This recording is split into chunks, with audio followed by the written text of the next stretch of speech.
Hello students, welcome to MS Learning. আজি আমি আৰম্ভ কৰিম ক্লাছ 10ৰ গণিত সাবজেক্টৰ এক্সাৰসাইজ 14.2ৰ 6 নম্বৰ অংকটো। এটো এক্সাৰসাইজৰ লাষ্ট অংক আৰু বাকিবিলাক মই আগৰ ভিডিঅ'ত আপলোড কৰি দিছো আৰু চেপ্টাৰটোৰ নাম কি আছিল পৰিসংখ্যা। এই পৰিসংখ্যা চেপ্টাৰটোৰ আজি 6 নম্বৰটো আলোচনা কৰিম আমি। ঠিক আছে, আগৰ কেইটা অতি সহজ পদ্ধতিত আপলোড কৰি দিয়া হৈছে, তোমালোকে পাৰিলে চাই লবা যদি দৰকাৰ হয়। ঠিক আছে, আৰু যদি বুজি পোৱা তেনেহলে চেনেলটো সাবস্ক্ৰাইব কৰি ৰাখিবা আৰু লাইক কৰিবা, শেয়াৰো কৰি দিবা। ঠিক আছে, 6 নম্বৰটো চোৱা কি আছে। এজন ছাত্ৰই 3 মিনিটৰ মূৰে মূৰে এটা ৰাস্তাৰ কোনো এটা ঠাইৰ মাজেৰে পাৰ হোৱা গাড়ীৰ সংখ্যা লিখি ৰাখি কাৰ্যটো 100 বাৰ সমাপন কৰি তলৰ তালিকাত উপস্থাপন কৰিলে তথ্যৰ বহুলক নিৰ্ণয় কৰা। এইটো তালিকাৰ পৰা কি ওলাব লাগে? বহুলক ওলাব লাগে। এইটো হল শ্ৰেণীঅন্তৰাল দিয়া আছে, এইটো দিয়া আছে কি বাৰংবাৰতা। গতিকে আমি আগৰ অংকবিলাকৰ নিচিনাই এইটো আমি কি কৰিম, সৰ্বোচ্চ যেটো বাৰংবাৰতা এইটো আমি আগতে চেক মানে কাৰেকশন কৰি লম। কোনটো হ'ব বাছি লম চোৱা। এইটো 14, 13, 20 এইটো হ'ব কি আটাইতকৈ ডাঙৰ বাৰংবাৰতা। গতিকে আমি এইটো লিখি লম যে যেহেতু সৰ্বোচ্চ বাৰংবাৰতা কিমান 20।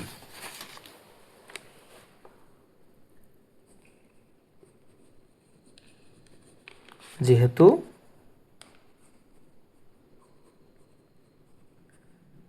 সর্বোচ্চ বারংবারতা ইকুয়াল টু 20। এতেকে বহুলক শ্রেণী হব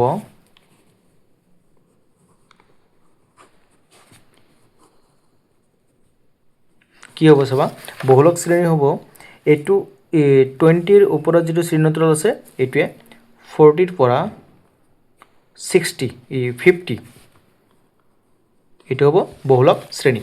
এতিয়া এল ওলাব লাগে। এল হ'ব কিমান? এল কোনটো হয়? ইয়াৰ ভিতৰত সৰু যেটো এইটোৱে হয় 40 আৰু এইচ ওলাব লাগে। এইচ হলে এই দুটা মাজৰ দূৰত্ব 40ৰ পৰা 50 মানে কিমান 10। আকৌ কি হ'ব f1 f0 f2। f1 হল এইটো একদম সহজ, যেটো বাৰংবাৰতা থাকে এইটোৱে হল কি f1। f0 হল কি এইটোৰ আগত, এইটো নম্বৰ যত আছে তাৰ আগতটো 12 আৰু এইটোৰ পিছতটো হল f2। f2 হল কিমান 11। ঠিক আছে, এতিয়া মেইন বস্তুখিনি আমি পাই গলো। এতিয়া আমি ডাইৰেক্ট বহাই দিম কি বহুলকত বহাই দিম। এতেকে বহুলক ফৰ্মুলাটো আমি জানিব লাগিব। বহুলক ইকুয়াল টু কি আছিল l plus f1 minus f0 twice f1 minus f0 minus f2 into h।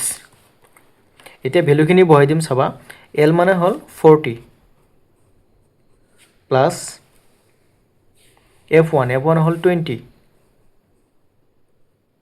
Minus f0 হল 12 2f1 2 into 20 মাইনাস f0 হল 12 মাইনাস 11 h হল 10। চাবা 40 to 40 থাকিব, উপৰটো পৰা 20 পৰা 8 20 পৰা 12 গলে থাকিব কিমান 8, তলত 2 into 20 40 মাইনাস 12 আৰু 11 মাইনাসে মাইনাসে প্লাস, গতিকে 12 আৰু 11 কিমান হ'ব 23 into 10। 40 প্লাস উপৰত হ'ব 8 10 গুণ 80। এতিয়া চোৱা যদি আমি মাইনাস কৰি দিও এইটোৰ পৰা 40 পৰা 10ৰ পৰা 3 গলে 7 থাকিব 3 3 পৰা 2 গলে 1। এতিয়া আমি 17ৰে 1 কি কৰিব লাগিব হৰণ কৰিব লাগিব। প্ৰথমতে আমি এটো কি কৰিম 80ক 17ৰে হৰণ কৰি লম। 80ক যদি আমি 17ৰে হৰণ কৰো প্ৰথমতে কেইবাৰ বাৰ যাব 4 বাৰ।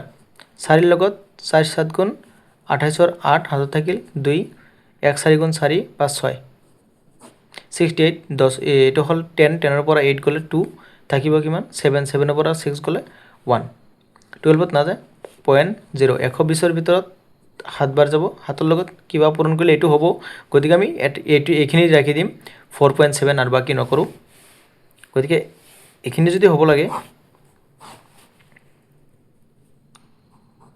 40 প্লাস এইখিনি তাৰমানে ইয়াত লিখি আছো 40 প্লাস 4.7 40 প্লাস 4.7 মানে কিমান হ'ব 44.7 এতেকে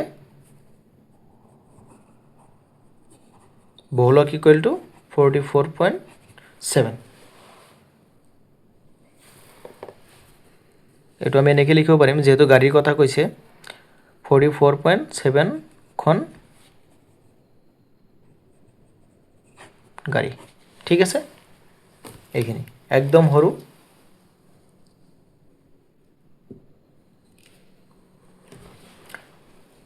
ভিডিওটো চোৱাৰ কাৰণে থ্যাংক ইউ তোমালোকক